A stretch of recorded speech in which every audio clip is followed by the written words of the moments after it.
வணக்கம் அன்பு மக்களே. இந்த பதிவில் நாம் பார்க்க இருப்பது துலாம் ராசியின் வாராந்திர கிரக ராசி பலன். இந்த டிசம்பர் மாதம் 23ஆம் தேதி முதல் 29ஆம் தேதி வரை உள்ள துலாம் ராசியின் வாராந்திர கிரக ராசி பலன் பற்றி இப்பதிவில் நாம் விரிவாக பார்ப்போம். இப்பதிவை பார்க்கும் கேட்கும் அன்பர்கள் யாவரும் லைக் செய்து சப்ஸ்கிரைப் செய்து பகிர்வது நல்லது. துலாம் ராசியின் வாராந்திர கிரக ராசி பலன்.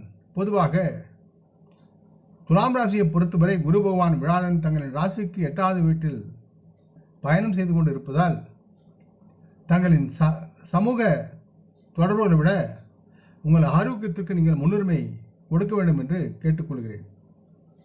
இதற்காக நீங்கள் உங்களின் உடற்பயிற்சியை தொடர்வது நல்லது மற்றும் வெளியே காலார அதிகாலையில் நடந்து செல்வதும் நல்லதொரு காற்றை சுவாசிப்பதும் உங்கள் தேகத்திற்கு நலமாக இருக்கும். நீங்கள் உங்களின் ஆரோக்கியமாகவும் ஃபிட்டாகவும் வைத்திருக்க வெளிப்புற உணவுகளை இந்த வார நேரத்தில் சாப்பிடுவதை தவிர்க்க வேண்டும். நீங்கள் சிறிய ரியல் எஸ்டேட் மற்றும் நிதி பரிவர்த்தனை செய்வதற்கு இந்த வாரம் உங்களுக்கு மிகவும் சாதகமாக இருக்கிறது. அதனால் உங்களுக்கு பலன் உண்டு. எவ்வாறாயினும் இப்போதைக்கு நீங்கள் பெரிய முதலீடுகள் எதையும் செய்வதை தவிர்க்க வேண்டும். அவ்வாறு செய்ய முடியாவிட்டால் தங்கள் குடும்பத்தில் உள்ள பெரியவர்கள் மற்றும் அனுபவம் வாய்ந்த மக்களின் உதவியை நாடிய பிறகு பெரிய முதலீடுகள் செய்யுமாறு உங்களுக்கு அறிவுறுத்தப்படுகிறது.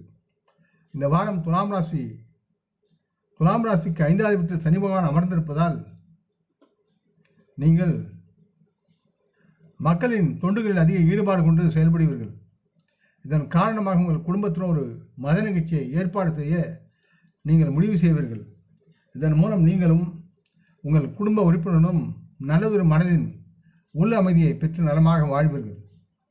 மேலும் மனதில் நேர்மறையான எண்ணங்கள் பேரிட்டு எழும். இந்த வாரம் நீங்கள் வேலை செய்யும் பணியிடத்தில் எல்லாம் உங்களுக்கு எதிராக நடக்கும் சூழல் இருக்கிறது. இதன் காரணமாக உங்கள் மேல் அதிகாரிகளும் முதலாளிகளும் உங்கள் மீது வருத்தம் அடையக்கூடும்.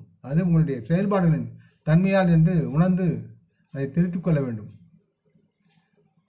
இந்த காரணத்தில் உங்கள் மன உறுதியை இது பலவீனப்படுத்தும். மேலும் உங்கள் வாழ்க்கையில் நீங்கள் ஏமாற்றம் அடைந்து குழப்பமடையலாம். சில நேரங்களில் துலாம் ராசி மாணவர்கள் உயர்கல்வி படித்துவிட்டு வேலை தேடிக் கொண்டு இருப்பவர்களுக்கு நல்ல நிறுவனத்திலிருந்து நேர்காணலுக்கு அழைப்பு வரலாம் மற்றும் அந்த பதவியில் சேருவதற்குண்டான சூழலும் இருக்கிறது.